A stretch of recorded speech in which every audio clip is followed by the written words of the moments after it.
کرتے ہو، کھلاتے ہو، پلاتے ہو، سب من کلبت کیا کرو؟ لا تنفقوا علی من عند رسول اللہ، مت خرچ کرو، مت انفاق کرو ان پر کہ جو اللہ کے رسول کے ساتھ ہے، حتی ینفضوا، یہاں تک کہ یہ بھیڑ چھڑ جائے، چلے جائیں گے سب چھوڑ کر۔ وَلِلَّهِ خَزَائِنُ السَّمَاوَاتِ وَالْأَرْضِ، اللہ کا تبصرہ کیا آیا؟ حالانکہ اللہ ہی کی ملکیت میں ہے تمام خزانے آسمانوں کے اور زمین کے۔ وَلَكِنَّ الْمُنَافِقِينَ لَا يَفْقَهُونَ، لیکن ان منافقوں کو فہم اور تفقہ حاصل نہیں، جانتے نہیں۔ اگر ان کے پاس ایمان حقیقی ہوتا تو وہ جانتے کہ اللہ کے خزانوں میں کہیں کوئی کمی نہیں ہے۔ وَلَكِنَّ الْمُنَافِقِينَ لَا يَفْقَهُونَ، اور دوسرا جملہ آ گیا، يَقُولُونَ لَئِن رَجَعْنَا إِلَى الْمَدِينَةِ لَيُخْرِجَنَّ الْأَعَزُّ مِنْهَا الْأَذَلَّ، اس نے یہ بھی کہا تھا، یہ کہتے ہیں کہ اگر ہم پہنچ گئے مدینے واپس، لَئِن رَجَعْنَا إِلَى الْمَدِينَةِ لَيُخْرِجَنَّ الْأَعَزُّ مِنْهَا الْأَذَلَّ، تو جو عزت والے ہیں، زیادہ عزت والے، اعز افعل التفضیل پر، کبیر سے اکبر، صغیر سے اصغر، عزیز سے اعز، اعزز ہے اصل میں، اکبر کے وزن پر، اصغر کے وزن پر، لیکن دو زے مل گئی، اعز۔ اسی طرح ذلیل سے اذل، بہت کمزور۔ یہاں اصل میں ترجمے میں تھوڑی سی احتیاط کرنی چاہیے۔ عربی زبان میں ذلیل کے معنی وہ نہیں ہے جو ہماری زبان میں ہے۔ عربی زبان میں ذلیل کہتے ہیں صرف کمزور کو۔ ہمارے ہاں ذلیل کا لفظ آتا ہے کمینے شخص کے لیے، ذلیل آدمی ہے، بڑا کمینہ انسان، کمظرف انسان۔ ورنہ یہ لفظ استعمال کیا حضور نے اللہ تعالی مسلمانوں کے لیے، وَلَقَدْ نَصَرَكُمُ اللَّهُ بِبَدْرٍ وَأَنْتُمْ أَذِلَّةٌ، اللہ تعالیٰ نے تمہاری مدد کی تھی غزوہ بدر میں اور تم لوگ بہت کمزور تھے۔ تو یہاں پہ ان کا جو عزت والے ہیں، صاحب ثروت ہیں، صاحب اقتدار ہیں، وہ ان کمزوروں کو، ان ذلیلوں کا مطلب کمزوروں کو نکال باہر کریں گے۔ مفلوق الحال ہے یہ، تو ان کے پاس ہے کیا؟ وَلِلَّهِ الْعِزَّةُ وَلِرَسُولِهِ وَلِلْمُؤْمِنِينَ، حالانکہ حقیقت اگر یہ جانتے ہوتے تو انہیں معلوم ہوتا کہ عزت حقیقتاً صرف اللہ کے لیے ہے اور اس کے رسول کے لیے ہے اور اہل ایمان کے لیے۔ وَلَكِنَّ الْمُنَافِقِينَ لَا يَعْلَمُونَ، لیکن یہ منافق لوگ جانتے نہیں۔ یہ نفاق کے مرض کی کیفیات، سائنز اینڈ سمپٹمز سب بیان ہو گئے، پروگنوسس بیان ہو گیا، کہاں تک یہ لے جا سکتا ہے، کس ہلاکت تک، کہ فی الدرک الاسفل من النار، آخرت میں جہنم کے سب سے نچلے طبقے میں، اور دنیا میں رسول کے استغفار سے محروم۔ اب دیکھیے جو میں نے کہا تھا، ہر مرض کے ساتھ ہمارے ہاں ڈسکشن ہوتی علاج، دوسرے رکوع کی 3 آیات میں علاج ہے۔ اس ترتیب سے شاید کبھی آپ نے اس پر غور نہ کیا ہو۔ اور علاج کی 2 قسمیں ہیں، پریونٹیو اور curative. Prevention is better than cure, prevention بہتر ہے، مرض کو ہونے مت دو۔ تو پہلی بات وہ ہے کہ جو اس نفاق کو آپ سے دور رکھے گی، اس کی انفیکشن ہوگی ہی نہیں، اور وہ کیا ہے؟ یا ایھا الذین آمنوا لا تلھکم اموالکم ولا اولادکم عن ذکر اللہ۔ اہل ایمان دیکھنا، تمہیں تمہارے مال اور تمہاری اولادیں اللہ کے ذکر سے غافل نہ کر دیں۔ دوام ذکر، ہر وقت اللہ کو یاد کرو۔ نماز تو خیر ہے ہی اللہ کے ذکر کے لیے، اس کے علاوہ ذکر، جمعے کے بارے میں بھی فرمایا ہے فَإِذَا قُضِيَتِ الصَّلَاةُ فَانتَشِرُوا فِي الْأَرْضِ وَابْتَغُوا مِنْ فَضْلِ اللَّهِ وَاذْكُرُوا اللَّهَ كَثِيرًا لَعَلَّكُمْ تُفْلِحُونَ۔ یہ نہ سمجھا کہ بس ذکر تو نماز میں ہم کر آئے، اب کوئی اور ذکر نہیں، کثرت سے ذکر کرو۔ وہ آیات ہم پڑھ چکے ہیں، الَّذِينَ يَذْكُرُونَ اللَّهَ قِيَامًا وَقُعُودًا وَعَلَى جُنُوبِهِمْ، وہ لوگ جو اللہ کو یاد رکھتے ہیں کھڑے ہوئے، بیٹھے ہوئے، لیٹے ہوئے، ہر حال۔ اور اس کی شکلیں کیا ہیں؟ بدقسمتی سے ہمارے ہاں اہل تصوف کے جو مختلف مسلک ہیں انہوں نے ذکر اذکار کے اپنے اپنے طریقے اختیار کیے. مراقبے بھی ہوتے ہیں، ذکر بالجہر بھی ہوتا ہے، ذکر خفی بھی ہوتا ہے، پھر ضربیں بھی لگتی ہیں، لا الہ الا اللہ ضرب لگاؤ اپنے قلب پر، مختلف.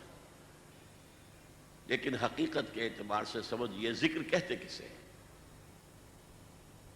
ذکر کے معنی ہے استحضار اللہ فی القلب، اللہ کو دل میں موجود رکھنا، دل سے، دل کا تعلق اللہ سے ٹوٹنے نہ پائے.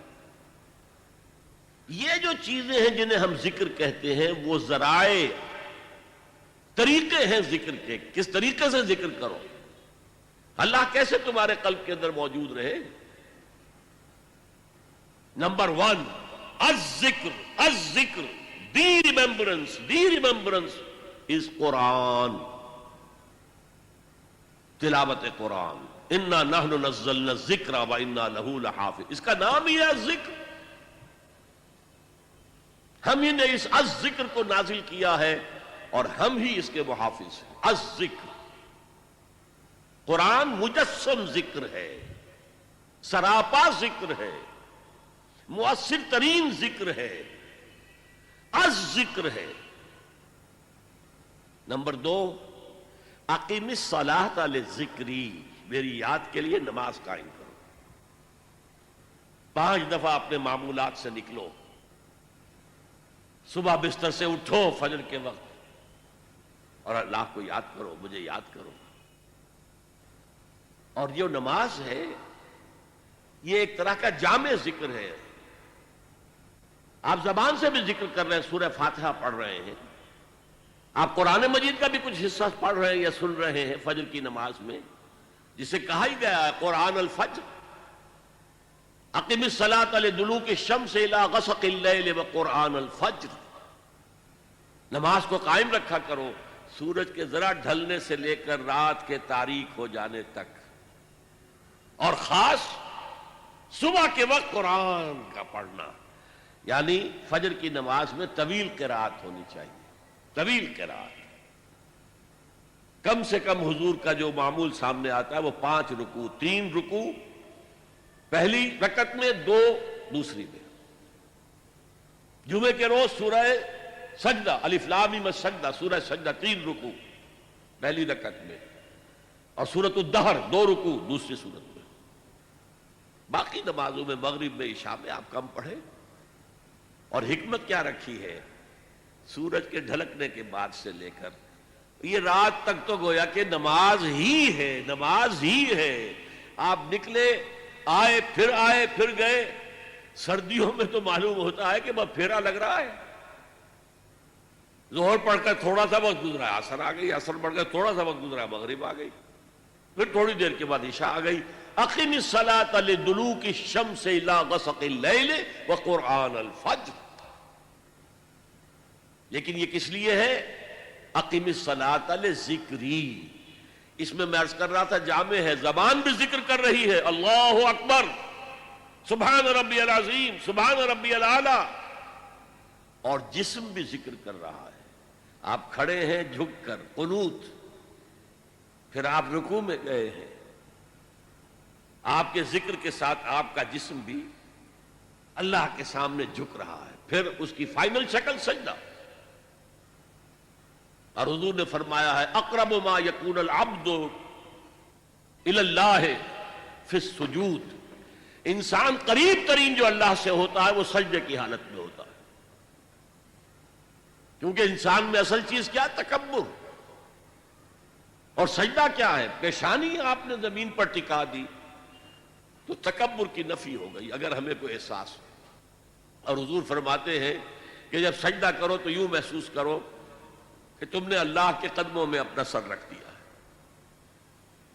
اور حفیظ جالندری کا ایک بڑا پیارا شعر ہے، سرکشی نے کر دیے دھندلے نقوش بندگی. ہمارے ماتھے پر بندگی کے آثار اور نشان ہونے چاہیے تھے، سرکشی، یہ بغاوت، تکبر نے دھندلے کر دیے ہیں، سرکشی نے کر دیے دھندلے نقوش بندگی، آؤ سجدے میں گریں لوح جبی تازہ کریں، یہ ماتھے پر بندگی کا نشان تازہ ہوتا ہے۔ تو پہلے الذکر قرآن، جسمانی اور زبانی ذکر جمع ہو گیا نماز میں، اور تیسرا ذکر جسے کہا جائے گا ذکر دوام، وہ ادعیہ اور اذکار مسنونہ ہے۔ رات کو سوئیں تو یہ دعا مانگیں، بسمک اموت واحیا، صبح آنکھ کھلتے ہی کہیں الحمدللہ الذی احیانی بعدما اماتنی والیہ النشور۔ آپ ٹوائلٹ میں جا رہے ہیں، باتھ روم میں جا رہے ہیں، دعا مانگیے، اللہم انی اعوذ بک من الخبث والخبائث۔ باہر نکل رہے ہیں، دعا مانگیے غفرانک۔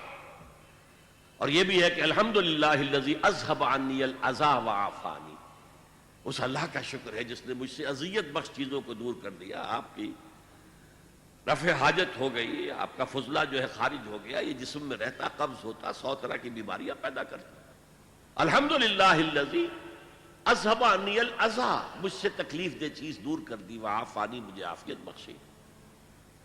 گھر سے نکل رہے ہیں مسجد کے لیے تو دعا ہے، مسجد میں داخل ہو رہے ہیں تب دعا ہے، مسجد کے اندر تو ہے ہی دعا نماز، باہر نکل رہے ہیں پھر دعا ہے، گھر میں داخل ہو رہے ہیں پھر دعا ہے، بازار میں جا رہے ہیں تو دعا ہے، بازار سے واپس آئے ہیں تو دعا ہے، سفر پر جا رہے ہیں تو دعا ہے، واپس آئے ہیں تو دعا ہے، آئینہ دیکھا ہے تو دعا ہے، زندگی کے ہر عمل کے ساتھ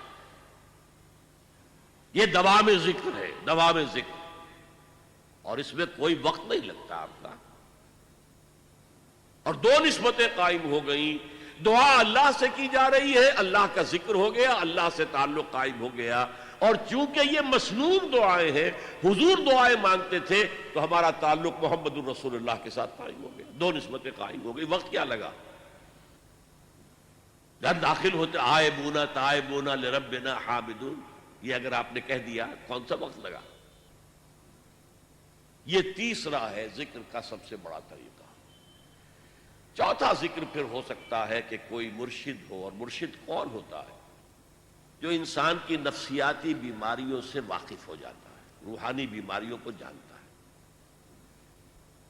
جیسے آپ کسی ڈاکٹر کے پاس جاتے ہیں، طبیب کے پاس، وہ آپ کی تشخیص کرتا ہے، آپ کا کون سا عضو جو ہے اس میں خرابی آئی ہے۔ اسی طرح ایک ماہر روحانی یا نفسیاتی معالج جو ہے وہ سوچے گا اور دیکھے گا کہ آپ کا مرض کیا ہے۔ آپ میں حب دولت زیادہ ہے، اس کی فرسٹریشن ہے، یا حب شہرت تھی اور وہ نہیں مل رہی ہے تو فرسٹریشن ہے، کیا چیز ہے آپ کی؟ اور اس کے حوالے سے ذکر تجویز کرے گا، تم فلاں آیت جو ہے وہ پڑھتے رہا کرو۔ یہ ہے پی پی، جیسے ہر مریض کی تشخیص علیحدہ ہے، اس کا ذکر علیحدہ ہے۔ ایک ماہر امراض روحانی سجسٹ کرے۔ اب اس کو پھر ہمارے صوفیہ نے باقاعدہ نظام بنا دیا ہے، یہ اس مسلک کا طریقہ ذکر ہے، یہ اس کا، ان کے لیے کوئی ثبوت نہیں، نہ قرآن سے نہ حدیث سے۔ تو فرمایا یا ایھا الذین آمنوا لا تلہکم اموالکم ولا اولادکم عن ذکر اللہ، اہل ایمان دیکھنا غافل نہ کرنے پائیں تمہیں تمہاری اموال اور تمہاری اولاد اللہ کے ذکر سے۔ دوام ذکر ہے تو نفاق قریب نہیں آئے گا۔ آپ کو معلوم ہے کہ جسم کمزور ہو جاتا ہے، جسم کا دفاعی نظام جو ہے کمزور ہو جاتا ہے، تب بیکٹیریا آپ پر حملہ آور ہو سکتے ہیں، ورنہ ریزسٹنس ہے اندر تو چاہے بیکٹیریا کتنے ہی ہوں آپ پر حملہ آور نہیں ہو سکتے۔ یہ HIV جو چل رہا ہے وہ ڈیفنس میکینزم ختم ہو جاتا ہے۔ ایڈز میں ہوتا کیا ہے؟ ریزسٹنس، جو نیچرل نظام اللہ نے بنا رکھا ہے بیماریوں کے خلاف، خاص طور پر جراثیمی بیماریاں، ان کے خلاف جو ڈیفنس میکینزم ہے وہ شیٹر ہو جاتا ہے۔ تو اصل میں یہ ڈیفنس ہے، دوام ذکر، یہ پریونٹیو ہے، اس سے آپ کے قریب جو ہے نفاق نہیں آ سکے گا۔ وَمَن يَفْعَلْ ذَلِكَ، اور جس نے یہ کیا کہ مال اور اولاد کی محبت میں منہمک ہو گیا، ذکر الہی سے غافل ہو گیا، فَأُولَٰئِکَ